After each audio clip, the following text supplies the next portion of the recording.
Good afternoon, and thank you for being here. We continue to monitor the potential of a winter weather system that could impact Madison County Friday night through Saturday. Discussion today will focus on the impacts of the system and preparations for these impacts related to roads and public safety. At this point, I want to give the latest forecast guidance which came out from the National Weather Service probably about 11:30. So for counties in North Alabama, Lauderdale, Colbert, and Franklin, they have issued a ice storm warning. For the rest of the counties in northern Alabama, which includes Madison, Limestone, they have been put under a winter weather advisory. So what does that mean? We're still expecting mixed precipitation. Total snow accumulations up to 1 inch, and I think the most important thing is ice accumulations between 0.05 and 0.1 inches. This is going to be from midnight Friday night through 6 p.m. Sunday. The impacts, some roads and especially bridges and overpasses will likely become slick and hazardous. Expect some power outages and tree damage due to ice. Travel could be difficult. Now, the one thing I want to say, these forecasts have a lot of uncertainty in them, so expect changes, and things of that nature. So at this point, I'll go to Chairman McCutcheon. Okay. All right. Thank you, Jeff, and thank you for EMA and the work they're doing, keeping us abreast of the changing weather. We want to continue to hope for the best, and from where we were just a few days ago, the weather is at least looking a little bit more promising for us. One of the reasons we wanted to get together here from the county side and do this press conference today is because of the situations that we have faced in the past. We work directly with the city of Huntsville and all of our municipalities in the county, but there's also unique situations in Madison County that we have to deal with when we have these weather events like we could be facing coming up. It's important to us that we have good mutual cooperation among all of our government entities, and we have that. We'll be working together. We'll be combining our resources to make sure that we work together. I know over in Commissioner Haraway's district over there, they've always worked well with the Airport Authority and the City of Madison, trying to work together and share those resources to take care of his particular district and the needs that they've had in the past. I cannot emphasize enough to the people of Madison County, be prepared. Do not wait until last minute to buy things such as your food. Make sure that you've got your shelter, make sure there's heat available for you, make sure that you're prepared if the electricity goes off, that you have warm clothing and blankets, or you have someone in the neighborhood or someone who can help you get to a safe place. We will have safe shelters opened in the county as the event unfolds if necessary. And all of our commissioners work very hard to get that information out there, and that will be on a as-need basis as we move forward. Also, it's important for neighbors to know the people that live around them, such as your seniors and your people who may be disabled and people who need help, who may not have family to be able to help them. We've seen situations in past weather events where we've had people, some of our seniors, and some people who needed some medical attention, and they just didn't have anybody to help them. And so therefore they would end up calling 911 or the Sheriff's Department to have somebody or HIMSI to come out and help them. We want to be prepared and try to get on the front end of this so the flow of information is moving forward, and that's one of the reasons we're having this today. When you look at Madison County, we have a very unique area. When you look at the east side over in the Commissioner Hill's district, you've got Kill Mountain over there. We've got some cove areas where a little bit of ice and some of the roads we have are heavily shaded by woods. Tree limbs could fall on the road, block traffic from emergency traffic getting in and out, and these are things that our commissioners will talk maybe a little bit about a little bit later on. You look up in the north area, we got a lot of bridges up there around Commissioner Brandon's district, the Flint River and Winchester Road, and some of those areas up there that can become iced over and impassable as well. Then we move over on the west side, over in Commissioner Vanderver's district, where we've got some highly populated areas in rural areas such as Bobo and Harvest and Tony, and those areas up there. And sometimes it's very difficult to get right-of-ways opened and free where people can get in and out. So these are the type of things that we wanted to talk about from a county perspective and give you some information today. So at this point, I want to turn it over to Commissioner Edwards, who's going to speak just a little bit about the Madison County website. Jennifer Gordon works very hard to move that information through our website system, which will be a great resource for the people of Madison County to gather information and to find out what's going on and share just a little bit. And Commissioner Edwards, while you're up here, I'll let you talk just a little about your district and some of the things y'all may be doing as well. Thank you, Chairman. Good afternoon, everyone, and thank you for your time and attention to this serious matter. I am Violet Edwards, representing the 6th District of Madison County. That is northwest Huntsville. Just for those in my district, we have 4 neighborhoods. That's the North Gate, Callington Estates, Mount Lebanon, and the Cedar Crest neighborhoods, letting you know that our crews will be out there. We will start tomorrow putting down that salt on those roads to take care of those roads. Now, a lot of District 6 is also in an industrial area, and some of our streets abut District 1 with Tom Brandon and District 4 with Phil Vanderver, and just letting you know we've always worked very well in the past, that what we weren't equipped to do, we'll happily turn it over to them. No. They always work well to us as a team, as a whole, to make sure that you are safe.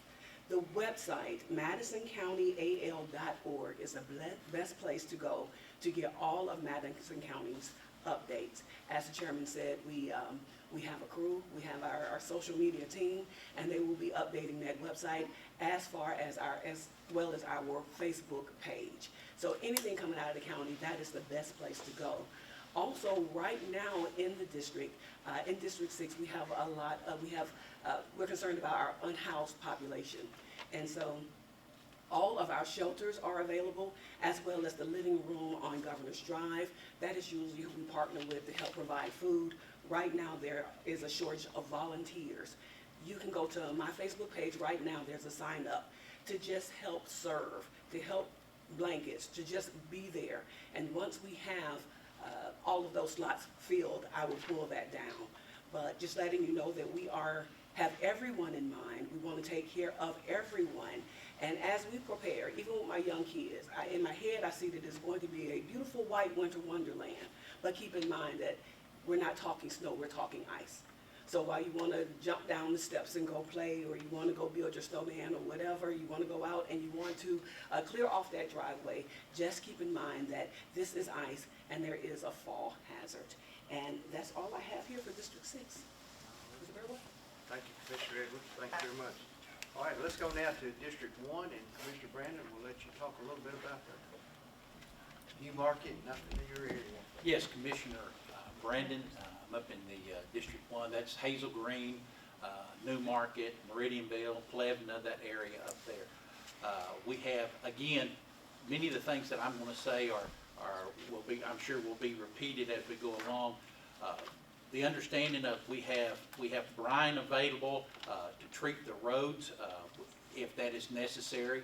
Depending on what happens, whether it is snow or whether it's ice, that kind of handled in 2 different ways. If the brine is necessary, we'll be spraying that. We have salt trucks that are ready to put out salt, especially in areas that we might have for our bridges and our intersections to help with the ice there. And then also we have several pieces of equipment available for removing of it. Now, if roads have to be cleared, one of the things we usually try to concentrate on is, as roads are needing to be cleared, that we concentrate on the main feeder roads that come in towards town. So especially when you get back up in District 1 and some of these other areas, the further you go back up in towards the mountainous areas and back up in the hollows up there, there are some roads that are difficult to get to because, as alluded earlier, that is in shaded areas. But what we'll do first is we'll take and clear the main feeder roads first, and as those roads are cleared, then we just gradually work our way back into some of the smaller roads. But we do have brine available, we do have salting equipment available, and then we also have equipment available as far as being able to remove snow from off of the road. Those things also, our men are all lined up with equipment to, if there's any kind of down trees or limbs and stuff that have fallen out because of the ice, they're prepared to take care of that. Thank you, Commissioner Brown. All right, let's go to District 2 now, and Commissioner Haraway. Thank you, Chairman.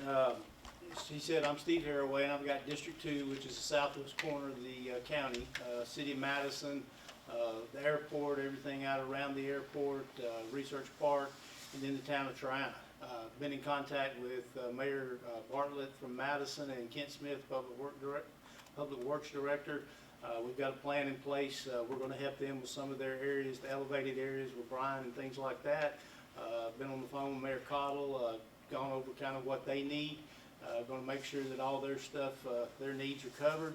And then also, we've got a plan to start putting out brine tomorrow if the forecast stays as it is. If it changes, we may make some adjustments, but we're going to go ahead and start putting it out tomorrow in all the areas that we cover. And as Commissioner Brandon said, we're going to hit the main collector roads first.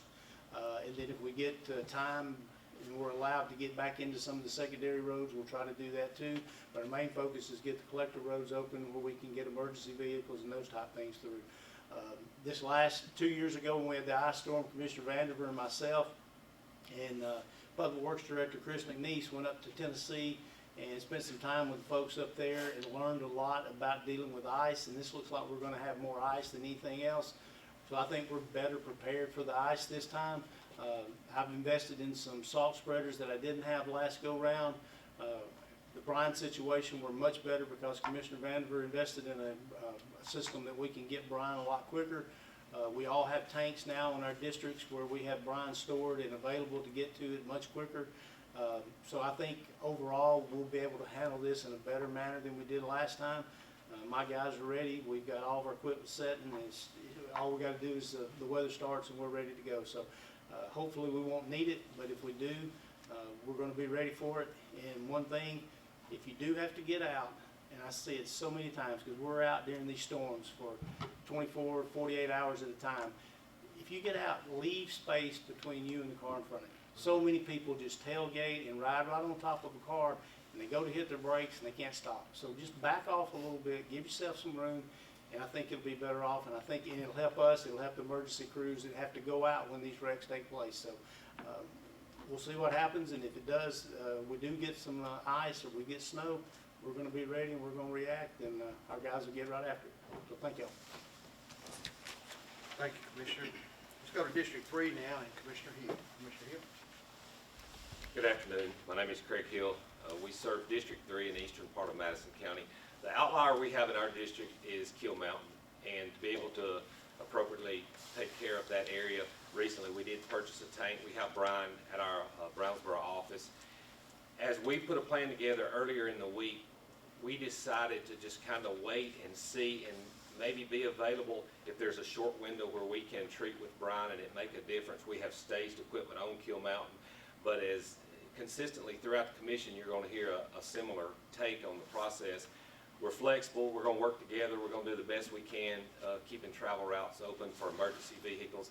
The rest of us, we may need to just hang at home and wait and let Mother Nature do her thing. But our district, we may spend some time over the weekend pre-treating, but right now we're going to wait and let the rain move through and see what weather conditions we have to deal with as they present themselves. Thank you. All right, and in District 4, Commissioner Van. Phil Vandiver from northwest part of the county. I guess I could say ditto and go sit back down because it's sort of the same thing. We're all looking at the same weather, trying to make the decisions of what we need to do. We have actually started taking the opportunity to put brine out now in District 4 because we just believe the window that we have now is probably better than the window that's coming down the road. And we believe if we can get the brine out now, we think it can help us out.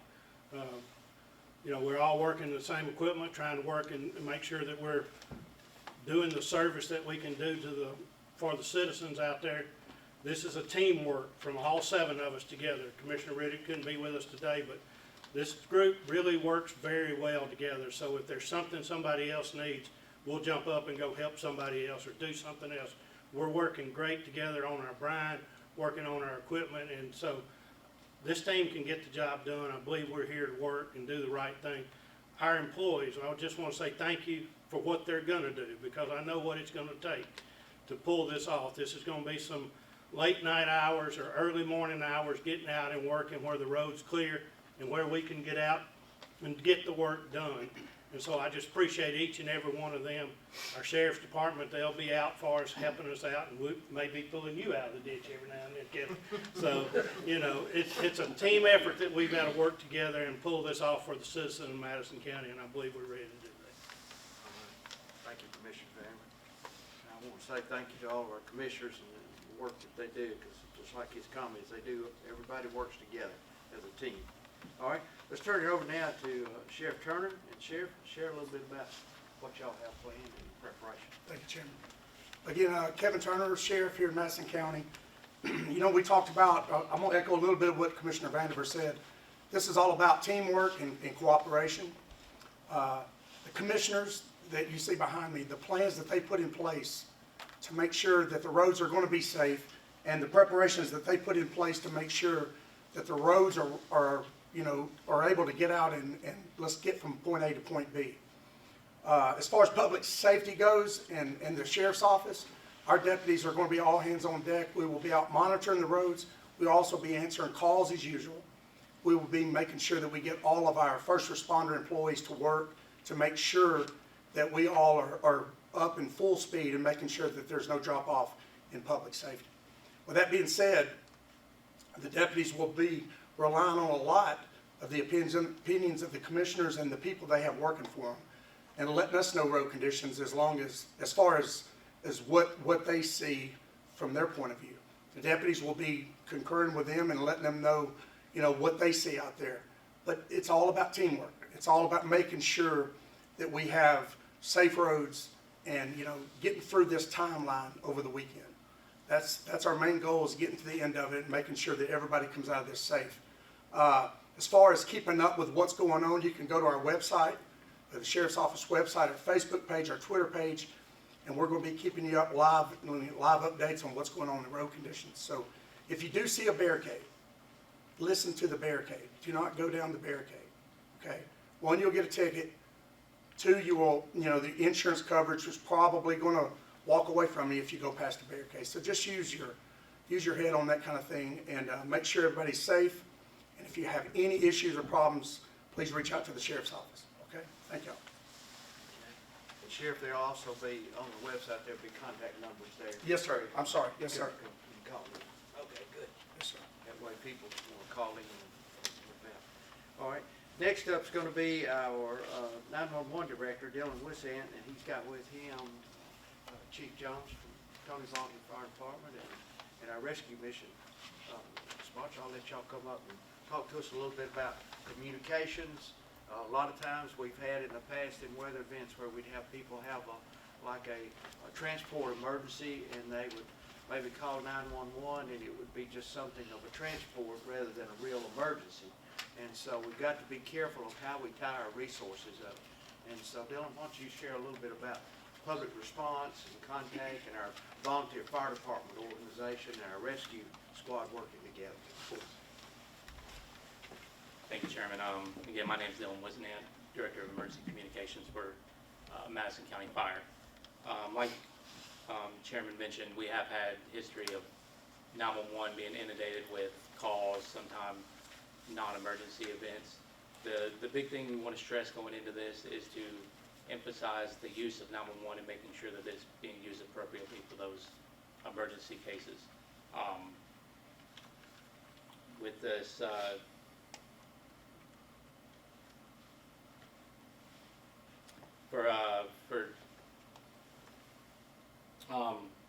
we've done a great job partnering with the Sheriff's Department, HIMSI, getting ready for these events.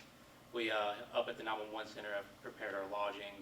We have staff dedicated to be there around the clock to help answer 911 calls, get information out to the public. If you do have, any questions that aren't emergency, we do request that you utilize our non-emergency lines and keep those 911 lines open for emergencies so we can help those that are in need.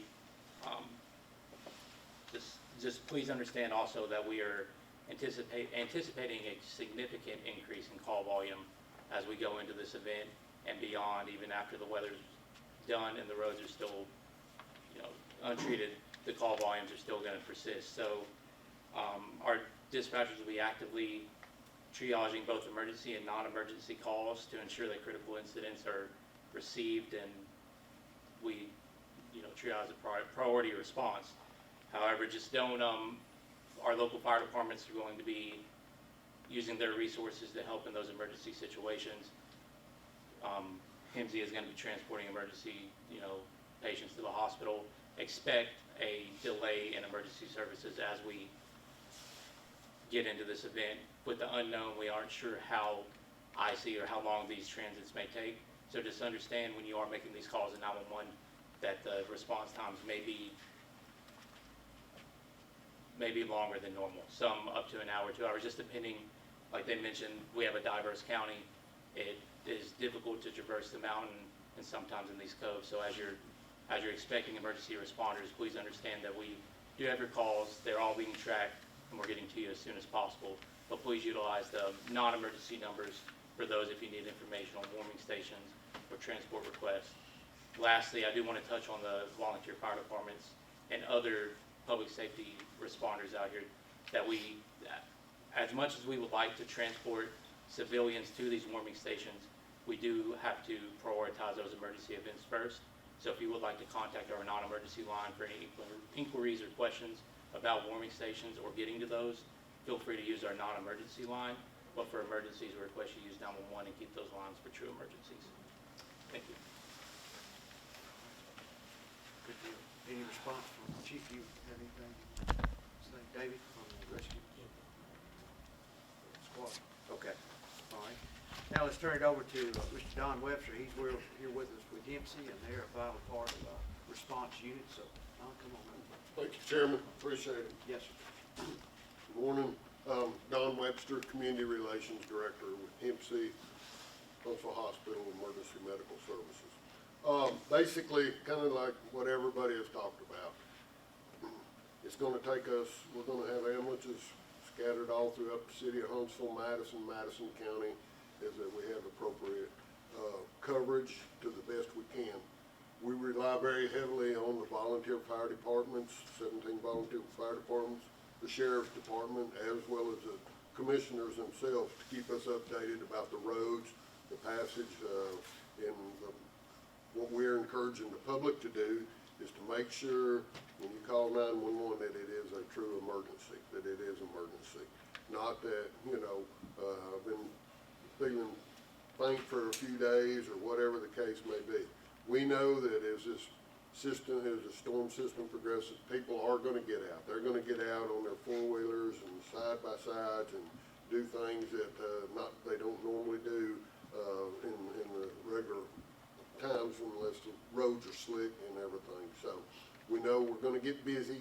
It's going to take a whole team to come in there and get these people moved and get them to the hospitals. We work very closely with both hospital systems, and we are working with them. We know they're going to be busy. There's a lot of medical illnesses going on right now with the flus and stomach issues, so it's going to be backed up. What we want people to understand, it's going to take time. It's not going to be a quick, as a normal day-to-day operations are with the fairly quick responses. So it is going to take everybody to work together. It's going to be about communications. Our communication center is in the 911 communication center with the sheriff's department and the county fire. So we will all be communicating and working together. Thank you. Appreciate it, Don. All right, Jeff, do you have any other thing you want to make a comment on? So, before we go to questions, just a couple of things. If this storm does develop, and I think there's still a if with that, we will have flexibility in doing more press briefings from EMA. We're looking at, if we have to start Saturday morning and afternoon, and then just continue those as needed. Again, I just want to stress that this is a very, very uncertain forecast. While it may seem that things are getting better, you still can't skip that preparedness phase. Because if things do turn for the worse and you have not prepared, you're not going to have time to be prepared. So that's the key. You know, this is a good team up here, but we also have a larger team, and that's the public, which can significantly help us out in certain situations. So I just wanted to point that out. On warming centers, and I know Commissioner Edwards mentioned this some. So the list that I have, at least right now in Madison County, is Community Warming Center, the living room will be open, First Stop, Downtown Rescue Mission, and Salvation Army. So it's going to be listed right actually on the website. So I encourage you to go there. There's still a lot of flexibility on how they're going to operate and when they're going to operate because of the uncertainty when the temperatures are going to get here. So on their website is a list of these, the location, and more importantly, a contact information so that you can directly contact that facility and be able to determine exactly what their operating procedures are. So that's all I have, Commissioner. Okay, all right, thank you, Jeff. Well, let me wrap this up, and just by saying that Ashley Cook in our office will be running our Facebook information output. Jennifer Gordon in our office will be running out the website, and then the sheriff's office has their website that they'll be. It's key that people check this information because we'll be putting out phone numbers, we'll be putting out contact information, and that will help everybody know exactly who to call and how to get the right person to help them with their particular need during this time so that we don't have a lot of confusion, because resources are very, very valuable when you get in situations like this, and we need to make sure we're putting those resources in the right place. So with that, is there any questions from the news meeting? Yeah, Sheriff Turner mentioned barricades and, blockages, and commissioners mentioned some troublesome areas that they know of in their district. Is there anywhere right now where y'all know, like, hey, we're gonna have something here, we know where it's gonna be? No, we don't know that. We do have all of our equipment prepared, and we're all going to be communicating as the event comes through, and where the appropriate place needs to be, we'll put a barricade up. One thing that we did want to emphasize with when you talk about those certain areas, I have seen our weather events come through, and we'll be working, and there may be just maybe one spot in our county where every other road is starting to open up and traffic's flowing, but this particular area, one of them I remember up in Kill Mountain, we had an area up there where people were saying, well, the roads are all clear. No, for those people up there in that mountain, and we had a couple of emergencies up there. It was impassable. So we have to be sensitive to that, and that's what these commissioners and our 911 and our emergency folks will be doing. So we'll be keeping that information out there. Some of the commissioners had mentioned, I guess, some of the changes that might be made. I mean, because 2 years ago, that big ice storm that came through, I mean, what are some of the things you maybe learned, got out of that trip to Tennessee that maybe you, like some of the, maybe the biggest 3 things you may like to share about what may change this time around, what might be any different, if anything? Go ahead. So one of the things that we learned when we went up there was we tend to wait on the storm to hit, and then we react to it. Up there, the minute they talk about a storm, they're going. They never stop. They run 24/7, or 24 hours a day, whatever time period the storm takes. But they start salting, they start running snow plows, doing all kind of things to keep ahead of it and never let it get behind. Last time, I think the mistake we made was we let it get on the ground and then started trying to react to it. Temperatures never got above freezing. And when you're trying to get ice off of a road and it's 28 degrees or 25 degrees, it just keeps refreezing and refreezing. So the method that they use is they hit it with salt, they put scrapers on it or plows on it, come back salt it, hit it with a plow again, and keep getting it off the road and never let it build up. And so that's the approach that I've taken last time during the snow. Last year we had. That's the approach I'm going to take this year, and we're going to see how it works. They seem to be very successful. Last time they had a major weather event, and we're going to try to take that same approach and never let it get ahead of us and try to stay ahead of it. And hopefully it'll work out, and it'll be better for our whole situation this time. Well, how can you balance that with, Commissioner Vandenberg, you were talking about putting brine out now, are you worried it might wash away and you put it out too early? How can that be a balance there? Yes, I'm worried about it washing away. I've got an advantage, I control the brine maker. So I can put it out and make it and get it back and do it again when we need to do it. Like Commissioner Haraway said, we went to Tennessee, and he didn't want to brag on himself, but he took the initiative last year to buy a salt spreader and put it in his truck. And his experience from last year made me buy salt spreaders. And so we're all just taking baby steps in Alabama to try to figure out what we need to do. And if that works for us, then the other commissioners can do it. We don't need to go out and spend tons of money for stuff that's not working on a big scale. So we're working to figure out what we can do, work together, share the information like Steve shared with me that, hey, this looks pretty good. We ought to do this. We ought to do that. I'm taking it on a little bit bigger scale. I don't have the amount of salt storage that I need right now. So that'll be a project for the next summer coming up. It's hard to be out there working on snow equipment when it's 95 degrees, but that's what it takes to get it done. We had snow plows being put on trucks this summer. That looks funny going up and down the parkway with a snow plow in the middle of the summertime, but that's what it takes to get it done. So we take these steps, we learn what we can do, we share it with the other commissioners, and that's why we work so well together. Is we like to get together, have conversation, know what's working, and share that, and make sure that we're spending the county taxpayers' money right. And you guys have mentioned both salt and brine. I know they're used for different things. Can you kind of explain, what's used to pre-treat versus, once ice is already on the roads, what are you guys leaning towards? Well, in Madison County, we watch Tennessee. Over the years, we've always watched Tennessee because we're traveling those roads and all. So they've been using salt brine for years as a pre-treatment to the roads. I had a friend call me this week and said, hey, why are they putting out salt brine already on the roads in Tennessee on the interstate? And I said, well, you have to remember that in their book, their handbook for Tennessee snow and ice removal, it says if it's not going to rain over an inch to start putting out the salt brine. So that's the way I've taken the step today. I looked at the book this morning and made sure that I'm within their guidelines to know what's going on. And so you put the salt brine out first. That's a liquid that goes out on the road that its job is to keep the ice and salt from adhering to the pavement, to keep it loose to where cars can come by and knock it off, or we can bring our equipment in and then take the step to scrape it off and get it out of the way. What we use the salt for is to melt ice.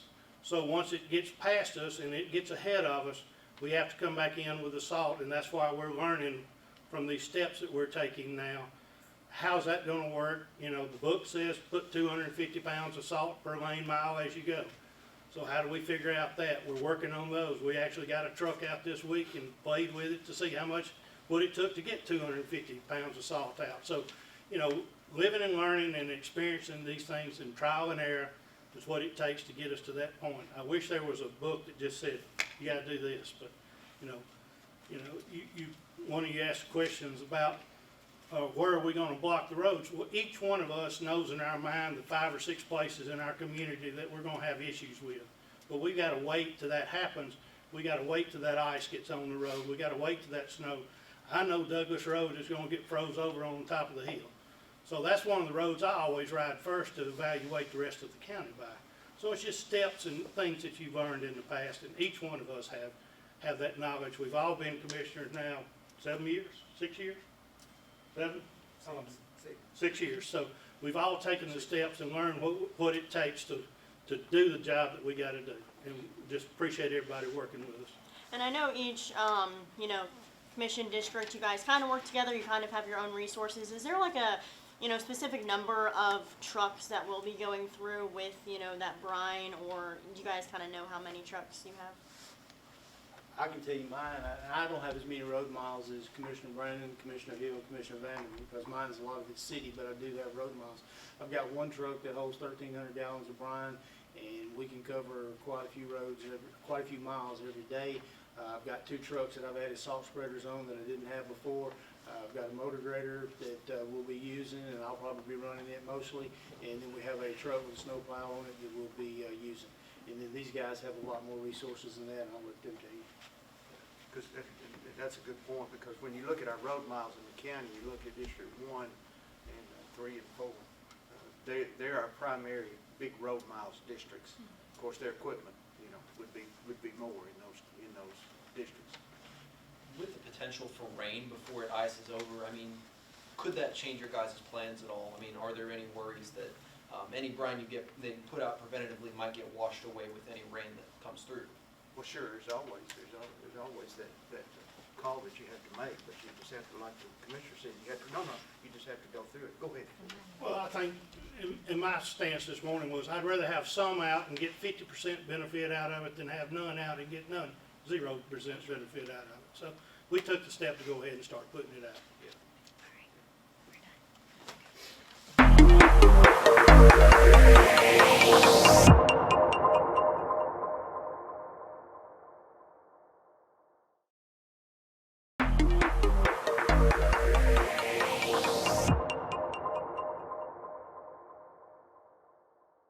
Hello, I'm Fox 54 Weather Impact Chief Meteorologist Jordan Dressman. Did you know that you can get weather impact updates 24/7 on Fox 54 Plus? Here's how. Go to Fox 54 Plus on your Roku, Fire TV, Apple TV, or Samsung.